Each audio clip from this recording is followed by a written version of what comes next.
அமோஸின் நெற்றியில் குளிர்ந்த வியர்வை அரும்பியது.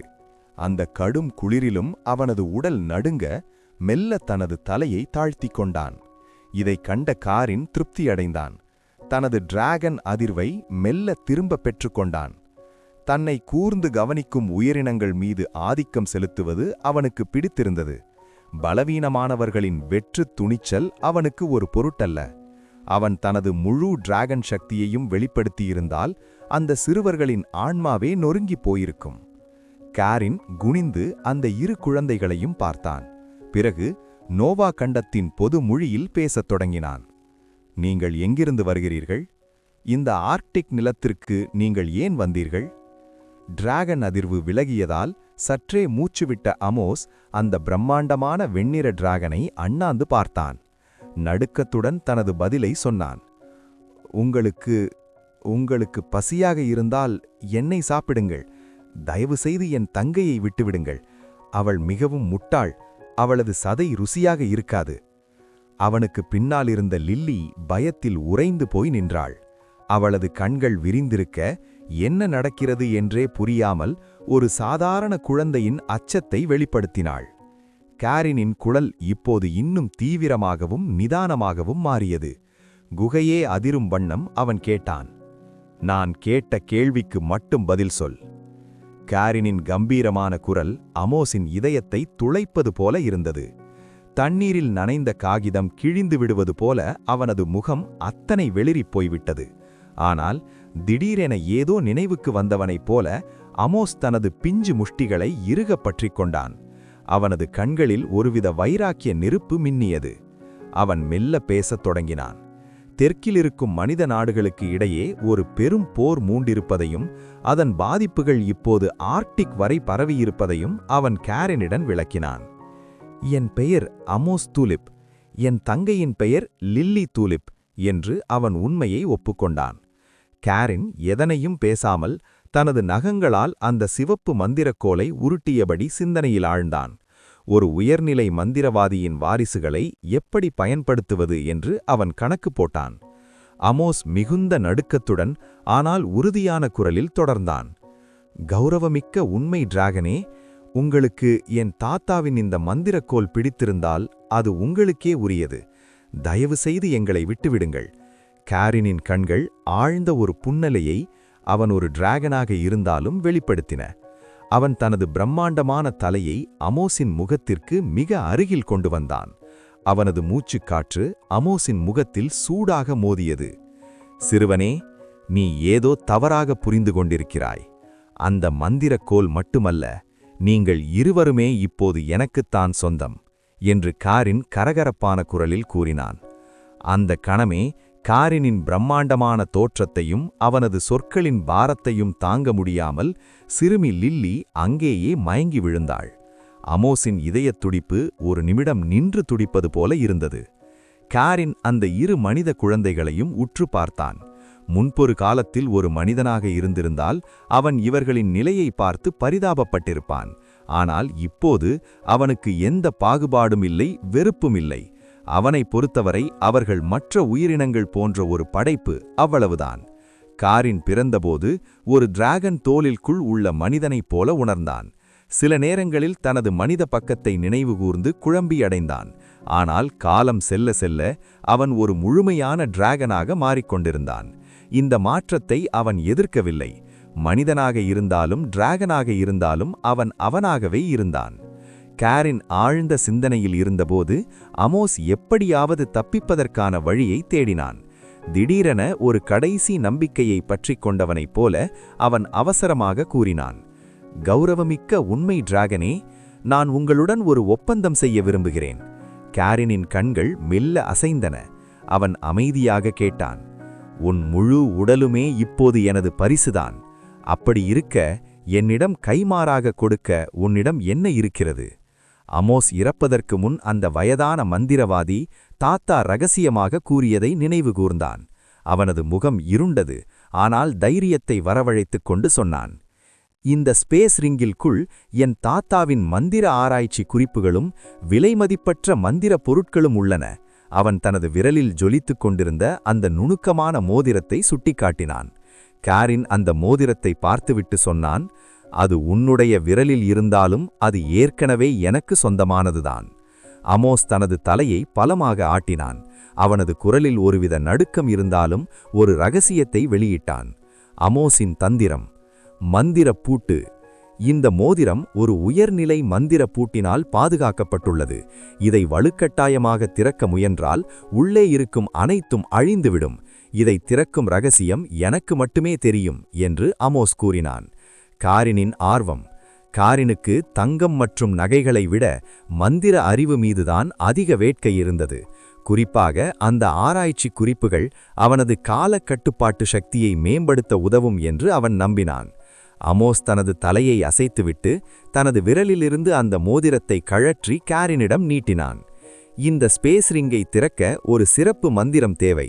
இதை வலுக்கட்டாயமாக திறக்க முயன்றால் உள்ளே இருக்கும் அனைத்தும் அழிந்துவிடும் என்று எச்சரித்தான்.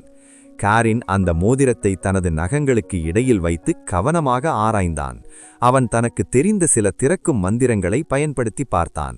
ஆனால் அவை எடுபடவில்லை. ஒரு உயர்நிலை மந்திரவாதியால் போடப்பட்ட அந்த மந்திர பூட்டை காரினாலோ அல்லது யுகாவாலோ உடைக்க முடியாது என்பது உறுதியானது. அவன் அமோஸை மௌனமாக பார்த்தான்.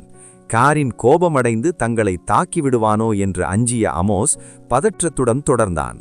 நான் விரும்புவது எல்லாம் நானும் என் தங்கையும் உயிர் பிழைக்க வேண்டும் என்பதுதான். தயவு செய்து இந்த மோதிரத்தை ஏற்றுக்கொள்ளுங்கள்.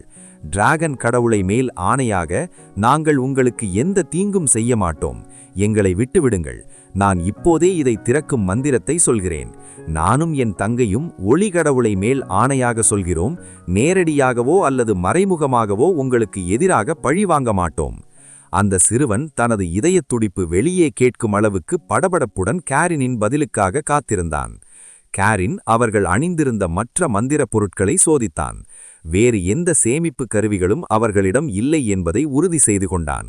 பிறகு அவர்களின் உடலில் இருந்த அத்தனை மந்திரப் பொருட்களையும் கழற்றச் சொன்னான். மந்திரத்தை சொல், நான் உன்னை விட்டுவிடுகிறேன் என்று காரின் நிதானமாக கூறினான். அமோஸ் நிம்மதியடைந்து மகிழ்ச்சியடையும் முன்பே காரினின் குரல் சட்டென மாறியது.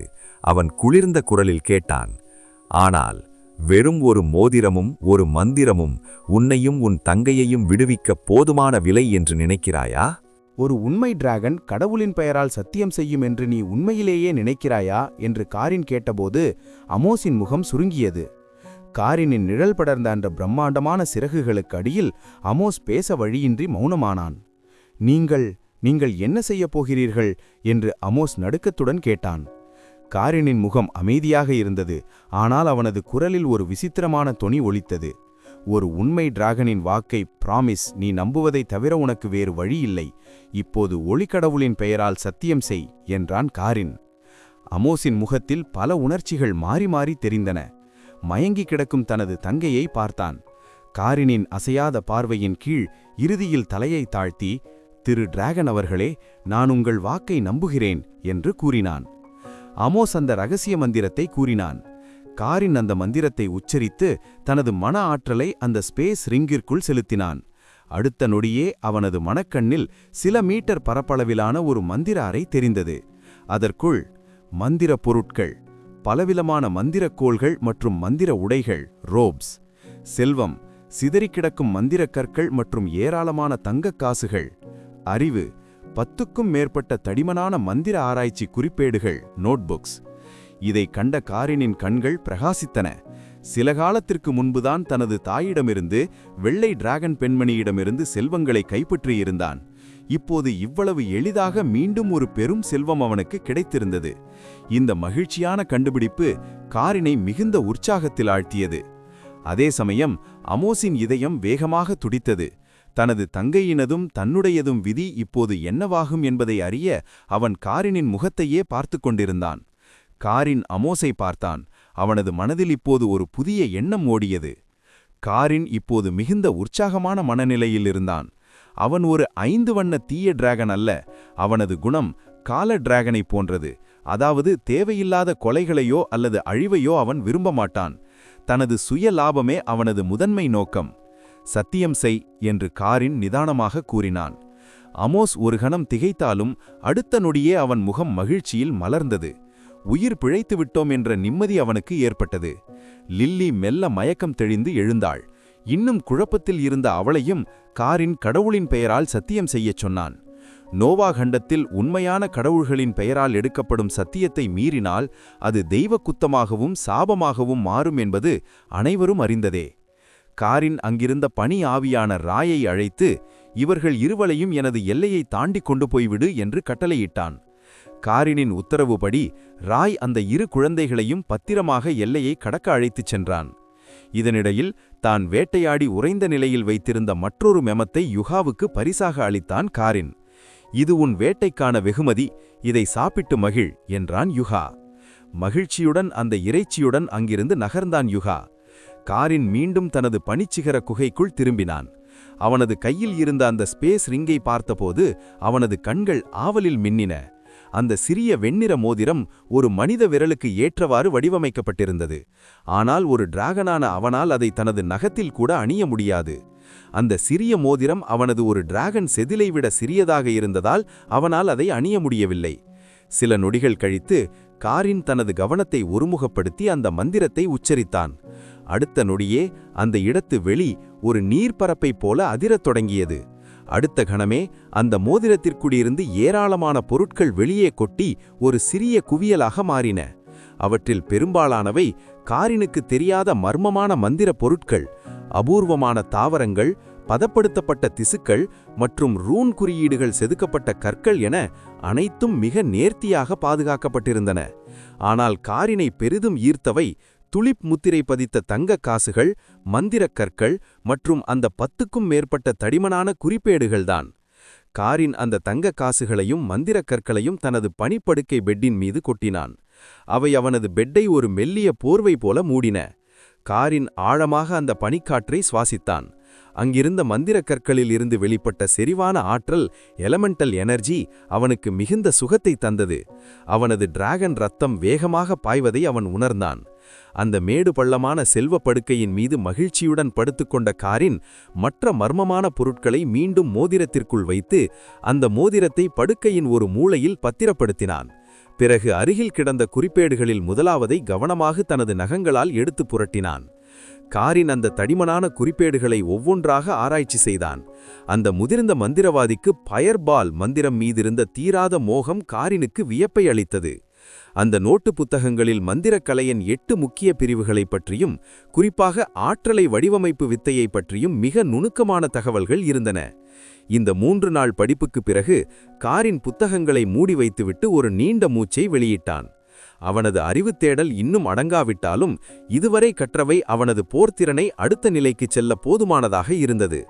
ஆனால் ஒரு பக்கத்தில் அவனது மனம் எதிர்காலத்தை பற்றி ஆழ்ந்து யோசித்தது. அவனது பார்வை பனிப்படுக்கையின் ஒரு மூலையில் கிடந்த அந்த சிறிய மோதிரத்தை நோக்கி இருந்தது. இப்போது காரின் மிகுந்த குழப்பமான மனநிலையில் இருந்தான். இப்போது இவ்வளவு செல்வம் கிடைத்துவிட்டது, ஆனால் அவனுக்கு தேவையான ஒரு நல்ல பிராதர் வேண்டும் என்று அவன் எண்ணினான். அவனது பார்வை மறுபடியும் அந்த சிறிய மோதிரத்தை நோக்கியே இருந்தது. எண்ணங்களில் மூழ்கியிருந்த காரினை வெளியில் கடும் காற்று வீசும் சத்தம் கேட்டது. வெளியில் பனிப்புயல் ஆரம்பித்து விட்டதை உணர்ந்த காரின் தனது கவனத்தை மீண்டும் தன்னிடம் கொண்டு வந்தான். காரினின் தோல்விகளால் சோர்வடையவில்லை. ஒரு டிராகனின் பொறுமையோடும் ஒரு அறிஞனின் கூர்மையோடும் அவன் மீண்டும் முயற்சியை தொடங்கினான். அவனது மன ஆற்றல் இப்போது ஒரு நுணுக்கமான சிற்பியைப் போல செயல்பட்டது. காற்றில் ஒவ்வொரு மந்திர கோட்டையும் அவன் செதுக்கத் தொடங்கினான். 3வது முயற்சியில் அவனது மனக்கண்ணில் அந்த மந்திர மாதிரி நிலை பெறத் தொடங்கியது.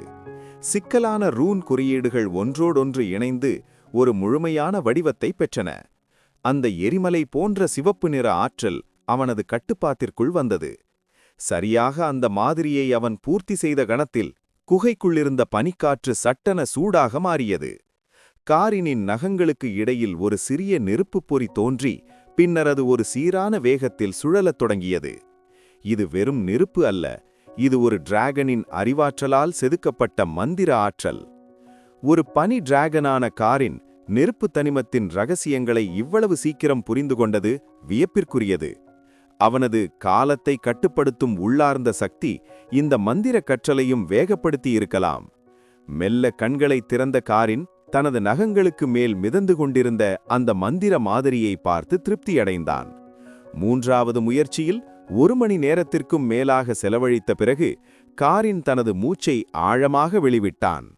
அவனது மனக்கண்ணில் இப்போது சுமார் 300 ரூன் குறியீடுகள் ஒரு விசித்திரமான முறையில் இணைந்து பார்ப்பதற்கு அசல் நெருப்பைப் போலவே ஜொலிக்கும் ஒரு ஃபயர்பால் மாதிரி நிலை பெற்றிருந்தது.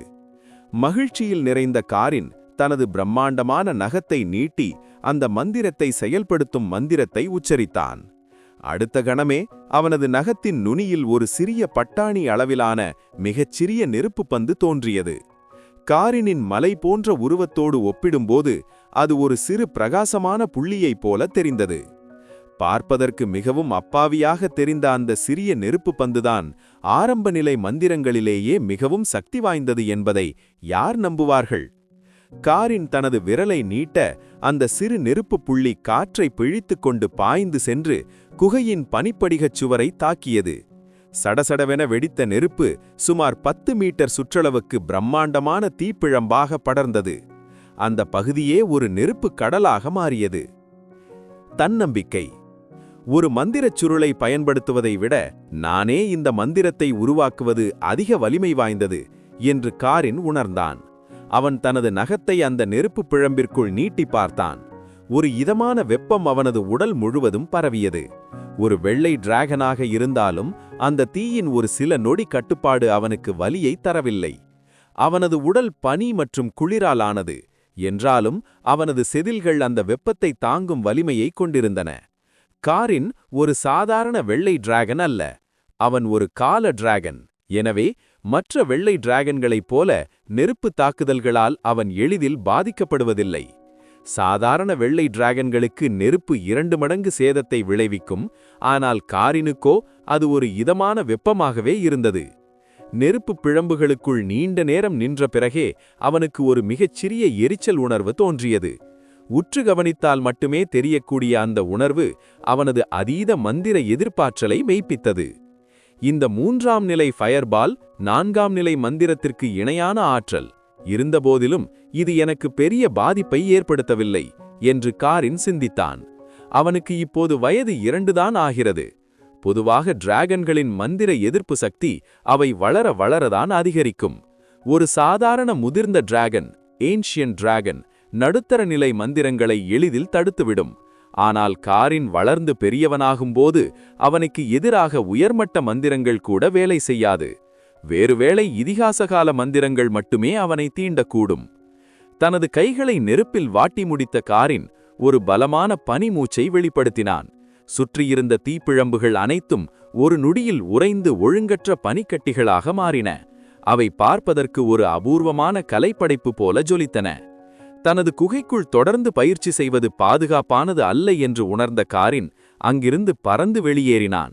தனது எல்லைக்குட்பட்ட ஒரு பரந்த சமவெளியை தேர்ந்தெடுத்தான். குகை என்பது ஓய்வெடுப்பதற்கும் பொக்கிஷங்களை சேமிப்பதற்குமே தவிர மந்திர பரிசோதனைகள் செய்வதற்கு அல்ல. அந்த பிரம்மாண்டமான குகை ஓய்வெடுப்பதற்கும் உறங்குவதற்குமே சிறந்தது என்று முடிவு செய்த காரின் அந்த சிவப்பு நிற மந்திரக்கோலை எடுத்துக்கொண்டு வெளியேறினான். ஒரு டிராகனின் கையில் அந்த மந்திரக்கோல் ஒரு சிறிய பற்குச்சியினைப் போல தோன்றியது. இருந்தபோதிலும் டிராகன்கள் தங்களை இன்னும் வலிமைப்படுத்திக் கொள்ள மந்திர கருவிகளை பயன்படுத்துவது வழக்கம் என்பதால் காரின் அதை சோதித்து பார்க்க விரும்பினான். பனி படர்ந்த அந்த சமவெளியில் நின்றபடி காரின் தனது கவனத்தை ஒருமுகப்படுத்தினான். மீண்டும் ஒருமுறை ஃபயர்பால் மந்திரத்தை உருவாக்கினான். ஆனால் இந்த முறை அந்த மந்திர ஆற்றலை நேரடியாக வெளிப்படுத்தாமல் அந்த சிறு மந்திரக்கோலின் வழியாக செலுத்தினான். திடீரென அந்த மந்திரக்கோல் அடர் சிவப்பு நிறத்தில் ஜொலிக்கத் தொடங்கியது. அதன் நுனியிலிருந்த படிகம் சுற்றுப்புறத்திலிருந்த ஆற்றலை உறிஞ்சி காரினின் மந்திர வலிமையை அசுரத்தனமாக உயர்த்தியது.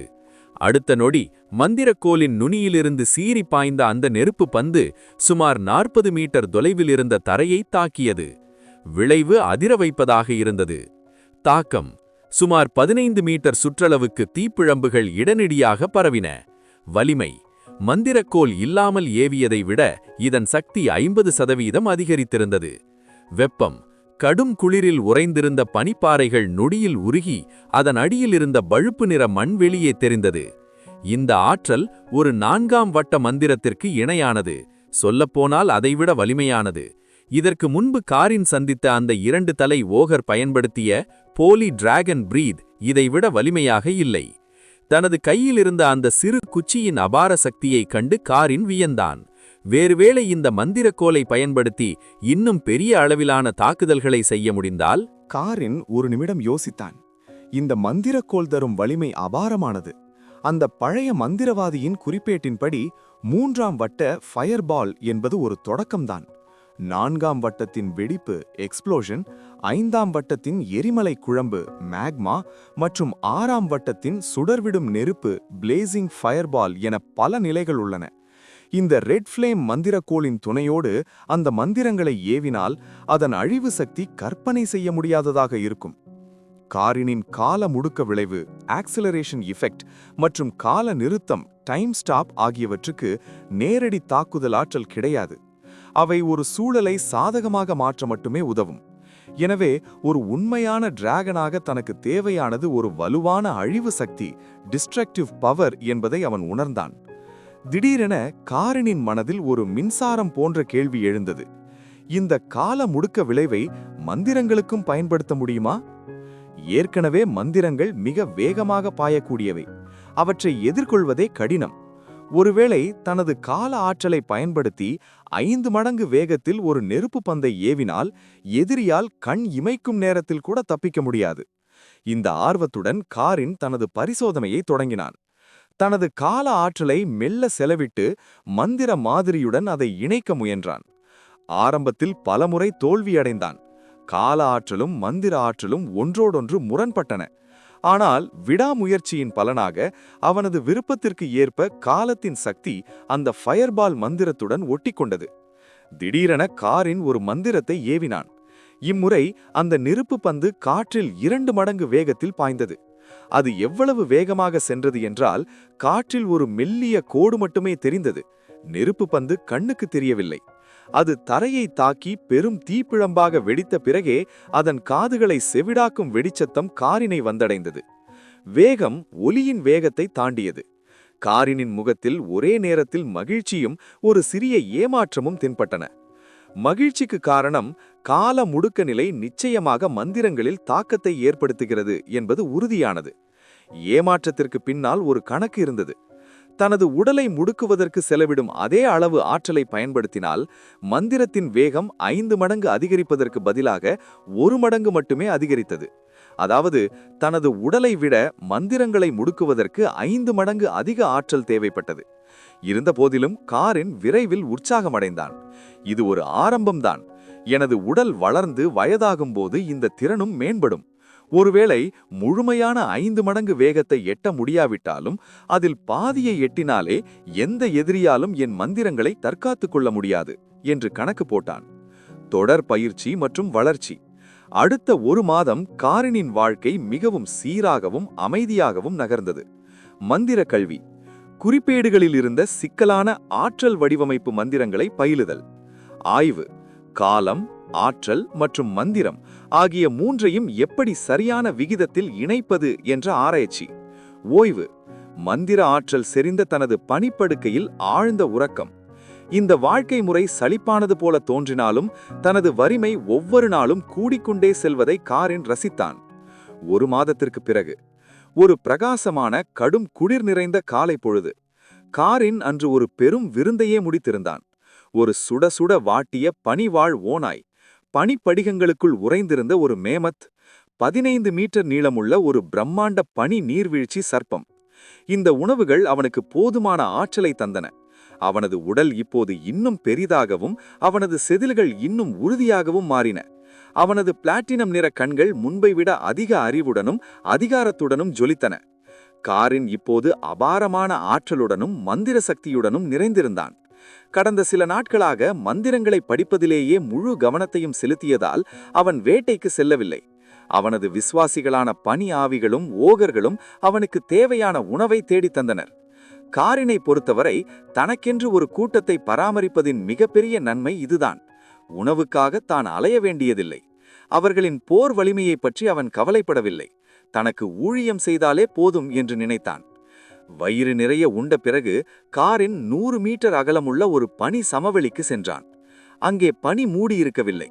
மாறாக மந்திர பயிற்சிகளால் ஏற்பட்ட தழும்புகள் நிறைந்த இருண்ட பழுப்பு நிற உறைந்த தரை மட்டுமே இருந்தது. அங்கே தீயினால் ஏற்பட்ட கருங்கிய அடையாளங்கள், உறைபனி படிகங்கள் மற்றும் மந்திர கத்திகளால் ஏற்பட்ட வெட்டுக்காயங்கள் சிதறி கிடந்தன. அந்த பழைய மந்திரவாதியின் குறிப்பேடுகளில் பெரும்பாலும் ஆராய்ச்சி தகவல்களே இருந்தன. 3ஆம் வட்டம் முதல் 4ஆம் வட்டம் வரையிலான உயர்நிலை மந்திர மாதிரிகள், ஸ்பெல் மாடல்ஸ், ஒவ்வொரு நிலையிலும் தலா 1 மட்டுமே இருந்தன. காரின் அவற்றையெல்லாம் இன்னும் முழுமையாக கற்றுக்கொள்ளவில்லை. தற்போது அவனிடம் இருக்கும் மனவரிமை மற்றும் மந்திர ஆற்றலை கொண்டு 4ஆம் வட்ட மந்திரங்கள் வரை மட்டுமே அவனால் ஏவ முடிந்தது. 5ஆம் வட்ட மந்திர மாதிரியை செதுக்க அவன் ஒருமுறை முயன்றான். ஆனால் அவனது முழு மன ஆற்றலையும் செலவிட்ட பிறகும் அவனால் அதை பூர்த்தி செய்ய முடியவில்லை. அது ஒரு இயற்கையான தோல்வி. டிராகன்களின் மன வலிமை அவை வளர வளரதான் அதிகரிக்கும்.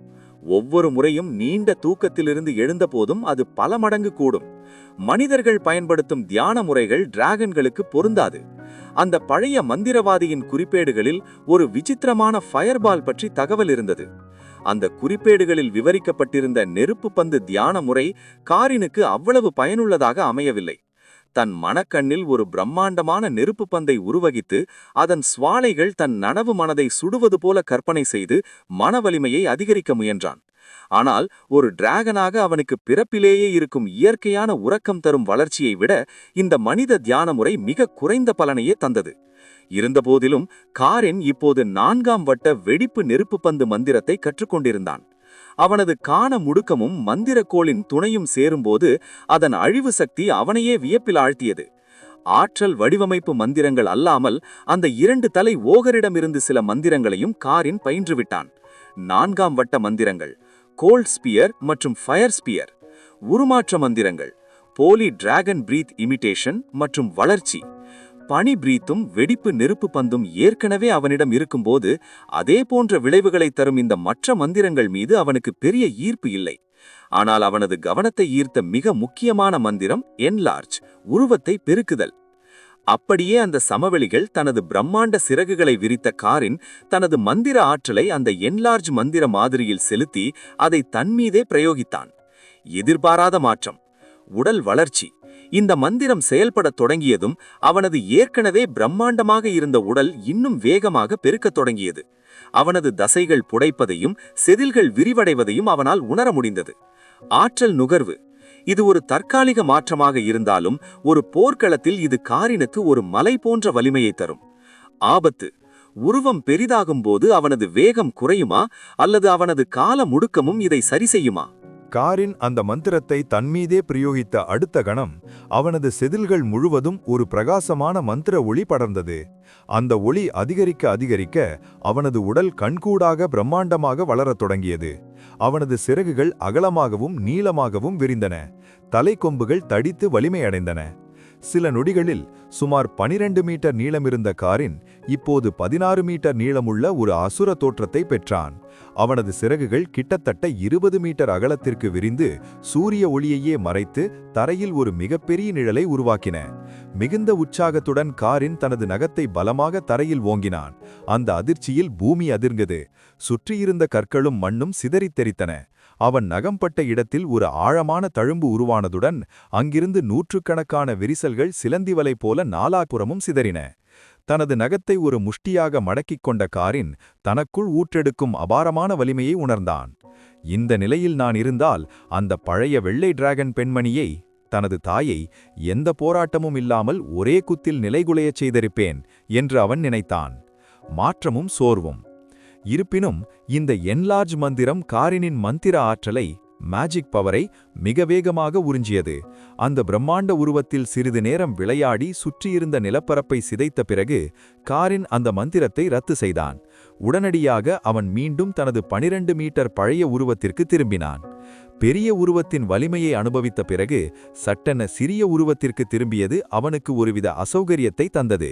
அடுத்த பரிணாம வளர்ச்சி உறக்கத்திற்கு இன்னும் எவ்வளவு காலம் எடுக்கும் என்று அவன் ஏக்கத்துடன் சிந்தித்தான். ஒரு டிராகனுக்கு மந்திரத்தால் கிடைக்கும் தற்காலிக வளர்ச்சியை விட இயற்கையான வளர்ச்சியே நிரந்தரமான அதிகாரத்தை தரும். காரின் தனது அடுத்த பரிணாம வளர்ச்சி கனவில் ஆழ்ந்திருந்தான். மந்திர சக்திகள் நிறைந்த இந்த பகுதியில் வசிப்பதால் அவனது அடுத்த பரிணாம உறக்கம் வெகு தொலைவில் இல்லை என்பதை அவன் உணர்ந்தான். அந்த உறக்கத்திற்கு பிறகு என்லார்ஜ் மந்திரமின்றி இயற்கையாகவே ஒரு முதிர்ந்த வெள்ளை டிராகனின் அளவை சுமார் 16 மீட்டரை எட்ட வேண்டும் என்பதே அவனது ஆசை. அது மட்டுமன்றி காலத்தை கையாளும் புதிய ஆற்றல்கள் கிடைத்தால் இன்னும் சிறப்பாக இருக்கும் என அவன் கருதினான். அவன் சிந்தித்துக் கொண்டிருந்த போதே 2 இளம் பனிப்பயங்கர கரடிகள் உருண்டு பிறண்டு அவனிடம் ஓடி வந்தன. அவை இன்னும் குட்டிகளாகவே இருந்தாலும் நிமிர்ந்து நிற்கும்போது சுமார் 2 மீட்டர் உயரம் இருந்தன. சாதாரண கரடிகளோடு ஒப்பிடும்போது இவற்றின் வளர்ச்சி அசுர வேகத்தில் இருந்தது. அவை சில எளிய மந்திர தந்திரங்களை கூட கற்றிருந்தன. காரின் இதை கண்டு வியந்தான். அவன் அந்த கரடிக்குட்டிகளுக்கு எந்தவிதமான மந்திர மாற்றங்களையும் டிராகன் வெயின் டிரான்ஸ்ஃபர்மேஷனை செய்யவில்லை. இருப்பினும் அவற்றிடம் ஒரு மெல்லிய டிராகன் ஒளிவட்டம் இருப்பதை அவன் கவனித்தான். டிராகன் இரத்தவழி உயிரினங்களின் வகைகள். டிராகன் அல்லாத உயிரினங்கள் எப்படி டிராகன் சக்தியை பெறுகின்றன என்பதை காரின் ஆய்வு செய்தான். நேரடி மாற்றம். ஒரு உண்மை டிராகனுக்கு விசுவாசமாக இருக்கும் உயிரினங்கள் டிராகனால் நேரடியாக மாற்றப்பட்டு அதன் சக்தியை பெறுவது. இது மிகவும் பொதுவான முறை. சுற்றுச்சூழல் தாக்கம்.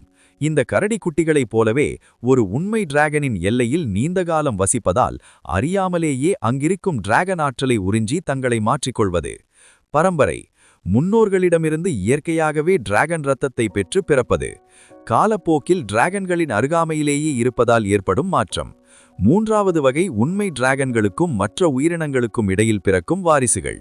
இவர்களுக்கு டிராகன் சந்ததிகள் என்று பெயர். உண்மை டிராகன்களுக்கும் பிற உயிரினங்களுக்கும் இடையில் இனப்பெருக்க தடைகள் இருந்தாலும் ஒரு டிராகன் சந்ததி உருவாவதற்கான வாய்ப்பு மிகவும் குறைவு என்பதால் அவர்கள் அரிதானவர்களாகவே இருக்கிறார்கள். இருப்பினும் முதல் தலைமுறை டிராகன் சந்ததிகள் பாதிக்கும் மேல் பட்டு டிராகன் இரத்தத்தை கொண்டிருக்கலாம். இவர்களால் ஒரு டிராகனாகவே உருமாற முடியும். மேலும் இவர்கள் சாதாரண டிராகன் இரத்தம் கொண்ட உயிரினங்களை விட பல மடங்கு வலிமையானவர்கள். இதை பற்றி சிந்தித்த காரினின் மனதில் சில சுவாரஸ்யமான கேள்விகள் எழுந்தன. நான் ஒரு உயர்தர உண்மை டிராகனாக இருப்பதால் நான் மற்ற உயிரினங்களுடன் இணைந்து உருவாக்கும் வாரிசுகள் எனது கால கட்டுப்பாட்டு திறன்களை பெறுவார்களா? நான் ஒரு சாதாரண வெள்ளை டிராகனுடன் இணைந்தால் பிறக்கும் குட்டி கால டிராகனாக இருக்குமா அல்லது வெள்ளை டிராகனாக இருக்குமா? நான் ஒரு மற்றொரு இதிகாச கால டிராகனை துணையாக கொண்டால் எங்கள் வாரிசுகள் 2 இதிகாச கால டிராகன்களின் சக்திகளையும் கொண்டிருக்குமா?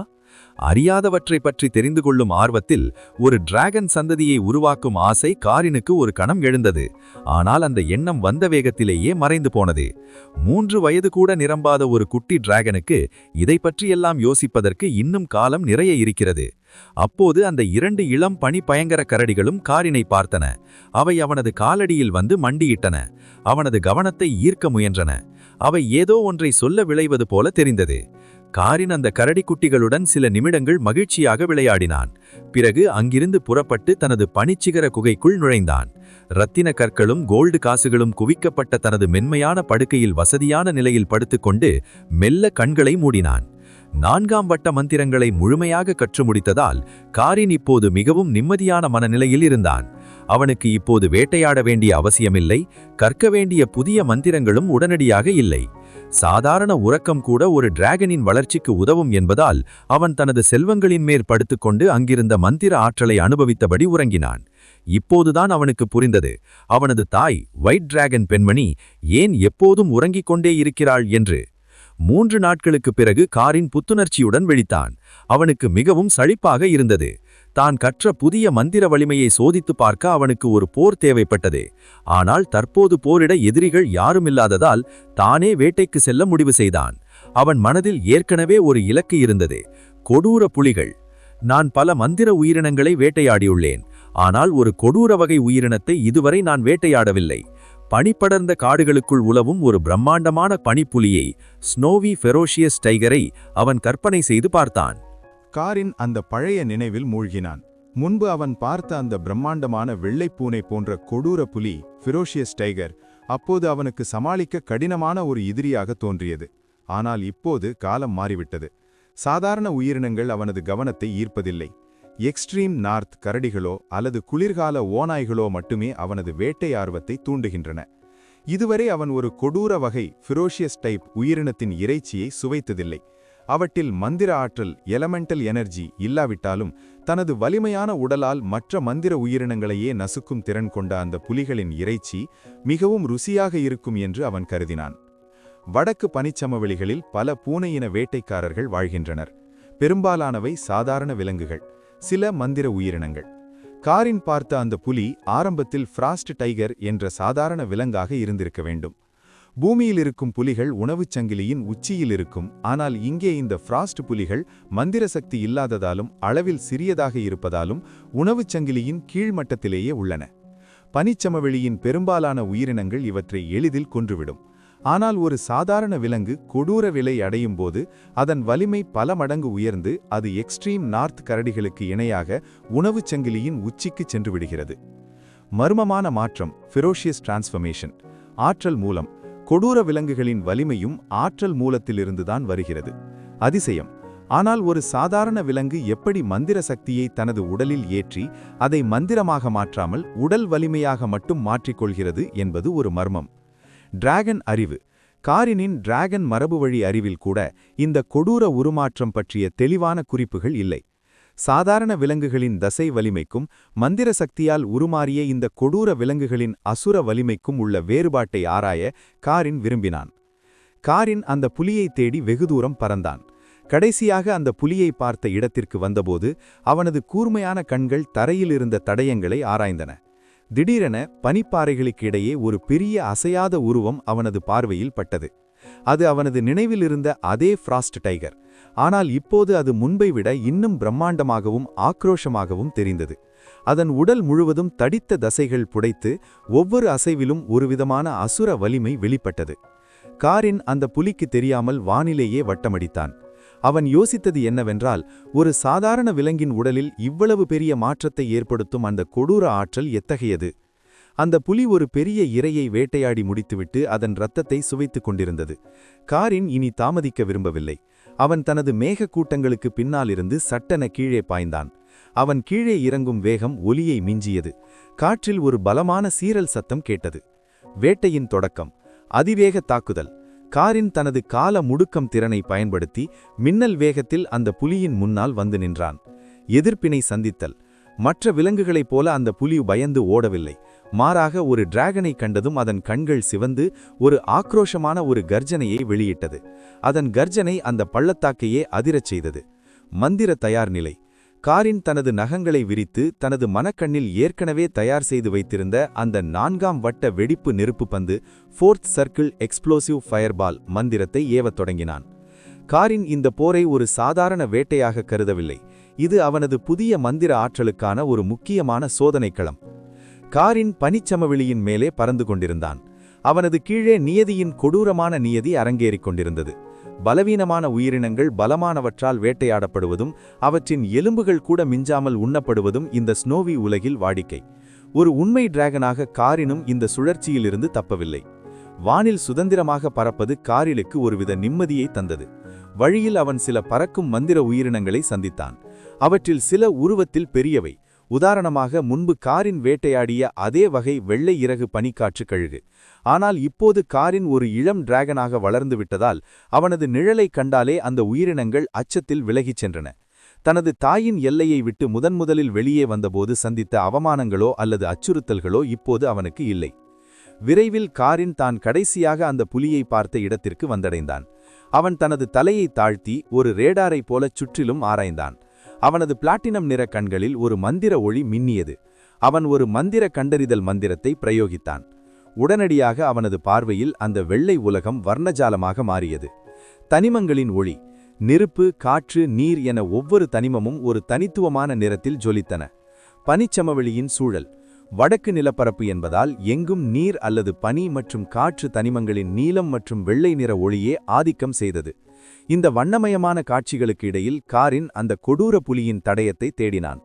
மந்திர ஆற்றல் இல்லாத அந்த புலி தனது உடலில் தங்கியிருக்கும் அந்த விசித்திரமான கொடூர சக்தியால் ஏதேனும் ஒரு மங்கலான அடையாளத்தை அந்த தனிம பார்வையில் விட்டுச் சென்றிருக்கும் என்று அவன் நம்பினான். காரினின் பார்வையில் அந்த பனி உலகம் நீலம் மற்றும் பச்சை நிற தனிமங்களால் நிறைந்திருந்தது. நெருப்பு தனிமத்தின் நிரப்பு சிவப்பு 10ல் 1 பங்கு மட்டுமே இருந்தது. மேலே தொங்கிக் கொண்டிருக்கும் சூரியனை பார்த்தால் மட்டுமே அடர் சிவப்பு நிற தனிமத்தின் பிரகாசம் தெரிந்தது. இந்த தனிமங்களின் ஒளி ஒரு மெல்லிய வெளிப்படையான படலம் போல இருந்ததால் காரினின் சாதாரண பார்வையை அவை மறைக்கவில்லை. மந்திர உயிரினங்களும் மந்திர கருவிகளும் தெளிவான அடர்ந்த ஒளியை சுமந்து நின்றன. கொடூர விலங்குகளுக்கு மந்திர ஆற்றல் இல்லை என்றாலும் அவற்றின் உடல் தனிம ஆற்றலால் உருமாற்றம் அடைந்திருப்பதால் அவையும் ஒருவித ஒளியுடன் மின்னின. ஆனால் மந்திர சக்தி கொண்ட உயிரினங்களை விட இவற்றின் ஒளி மங்கலாகவே இருந்தது. வானில் பொறுமையாக தேடிக்கொண்டிருந்த காரினுக்கு 2 நிமிடத்திலேயே அவனது இலக்கு கண்ணில் பட்டது. கருப்பு வரிகளுடன் கூடிய பனி வெண்மையான ரோமன்களை கொண்ட அந்த ஃபியர்ஸ் ஃப்ராஸ்ட் டைகர் பனியின் மேல் சோம்பலாக படுத்து தன்னை தானே சுத்தம் செய்து கொண்டிருந்தது. அதன் வாய் மற்றும் நகங்கள் சுற்றியிருந்த இரத்தக்கரைகள் அது சமீபத்தில் ஒரு வேட்டையை முடித்திருப்பதை உறுதி செய்தன. 2 மாதங்களுக்கு முன்பு காரின் இதை பார்த்தபோது இது தலையிலிருந்து வால் வரை 10 மீட்டர் நீளம் இருந்தது. இப்போது அது 10 மீட்டரை தாண்டி சற்று பெரியதாக வளர்ந்திருந்தது. ஒரு டிராகனின் உடல் நீண்ட கழுத்து மற்றும் வாலை கொண்டிருப்பதால் காரின் இப்போது 12 மீட்டர் நீளம் இருந்தாலும் அந்த புலியின் தடித்த தசைநார் கொண்ட உடல் ஒரு டிராகனை சவால் விடும் வகையில் வலிமையாக தெரிந்தது. வேட்டைக்கான வியூகம், மந்திர கண்டறிதல். புலியின் உடலில் மின்னும் அந்த மங்கலான ஒளி அதன் பலவீனமான பகுதிகளை காரினுக்கு காட்டிக் கொடுத்தது. அதிர்ச்சி தாக்குதல். காரின் தனது இறகுகளை மடித்துக்கொண்டு புலி நிமிர்ந்து பார்ப்பதற்குள் மின்னல் வேகத்தில் தரையிறங்க திட்டமிட்டான். ஆராய்ச்சி. இந்த புலிக்கு எவ்வளவு உடல் வலிமை இருக்கிறது என்பதையும் அது தனது வெடிப்பு நெருப்பு பந்தை தாங்குமா என்பதையும் காரின் ஆவலாக பார்த்தான்.